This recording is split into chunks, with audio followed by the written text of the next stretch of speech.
Hello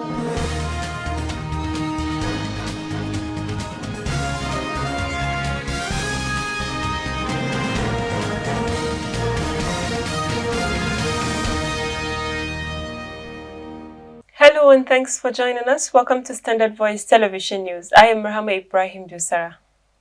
President Bola Ahmed Tinubu has emphasized the pivotal role of the Nigerian media in fostering national unity, strengthening democracy, and shaping the country's future, urging journalists to recommit to ethical journalism and nation building.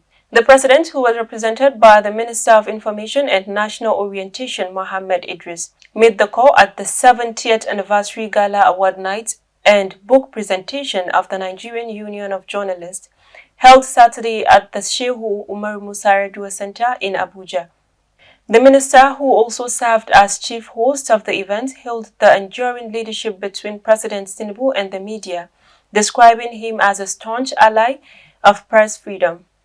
He urged media professionals to spotlight Nigeria's democratic gains and progress to help consolidate the nation's 26-year democratic journey and foster civic confidence in public institutions. While reaffirming Tinubu's unwavering commitment to press freedom, Idris highlighted the growing threats of fake news, disinformation, and the disruptive influence of artificial intelligence on journalism practice.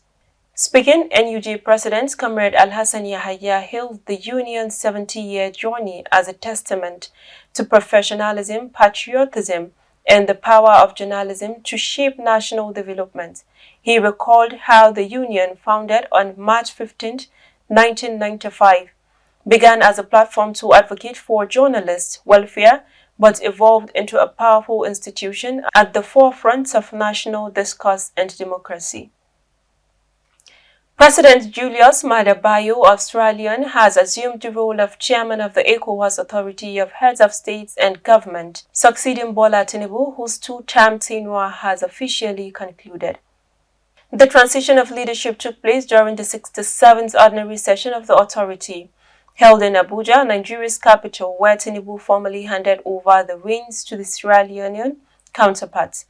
These developments put to rest earlier speculations that Senegal President Bassirou Diomaye Faye had been selected during a private meeting ahead of the session. In his inaugural address, President Bayo outlined 4 key priorities for his term: restoring constitutional order and strengthening democracy, enhancing regional security cooperation, advancing economic integration, and reinforcing institutional credibility. President Tinubu first took up the ECOWAS leadership in Guinea-Bissau on July 9, 2023, and was re-elected a year later in Abuja. His extended leadership aimed to provide continuity and momentum in addressing regional challenges related to security, reconciliation, and development. President Bola Tinubu has condemned the killing of travelers in Plateau State, urging security forces to ensure the arrest and punishment of the culprits. Reacting to the news of the murder of 12 wedding guests, including the father and brother of the groom, the president described the heinous action as unacceptable and barbaric.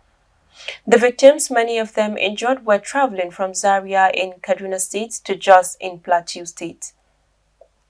For more on this story, Sumaya Ibrahim has more details. President Tinubu directed the Nigerian police force to work with other security and intelligence agencies to ensure those responsible for the attack are held accountable. The president called for calm, promising not to allow the dastardly act to go unpunished. The president commiserated with the victims' family and the people and government of Kaduna State. In a relevant development, the Plateau State Police Command has confirmed the arrest of 22 suspects in connection with the attack of travelers by an anger mob in Mongun village of Mongun local government area of Plateau State. This was made known in a press statement issued by the State Police Command on Saturday. They added that a total of 21 victims, 7 severely injured, 14 others unhurt, were rushed to the hospital where others lost their lives in the attack. This action has widely received condemnation from the Plateau State government, the Speaker House of Representatives, among others, assuring the perpetrators will be brought to justice. Meanwhile, an Islamic human rights organization, The Muslim rights concern has condemned the killings. The group also blamed the Plateau State governor for seeking to trivialize the attack on Muslim travelers by his kinsmen. Sumaya Dosa reporting for SBTV News. Katsina State Governor and Chairman of the Northwest Governors Forum, Malam Diko Umaru Redda, leads a high-level delegation of Northwest governors in a strategic closed-door meeting with Chief of Defense Staff General Christopher Musa at the Defense Headquarters. The crucial session focuses on re-strategizing and strengthening security operations across the Northwest region, building on recent military successes against banditry. The delegation includes the Governor of Zamfara Dawda Lawal, Deputy Governor of Sokoto State Alhaji Idris Mohammed Kubir, and Secretary to the State Government of Kebbi State Alhaji Yakubu Bala. Borno State Governor Babagana Umar Zulum visited Malam Faturi, headquarters of Abadam local government, engaging directly with soldiers and returners. The visit was aimed at encouraging the military in their efforts to restore normalcy and build community resilience.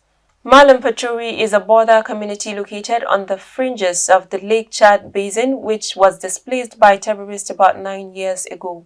At the 68th Battalion headquarters, where he interfaced with commanding officers and troops, Zulum commended them for their gallantry in protecting Nigeria's territory, integrity, and restoring peace.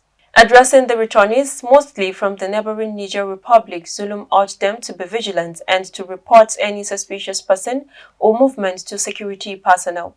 He assured them of his government's commitment to provide the support needed for sustainable peace in this community. Zulum was accompanied by the chairman of Malam Faturi Resettlement Committee, Engineer Bukar Talba, the Commissioner for Local Government and Emirate Affairs, Sugun Maimili, and the Permanent Secretary of the Government House, Mustafa Ali Busuguma, and other senior government officials. And that's all we have for today's package. On behalf of the production team, Head of News and Current Affairs, I am Rahama Ibrahim Dosara saying bye for now. And don't forget to like, share, and subscribe.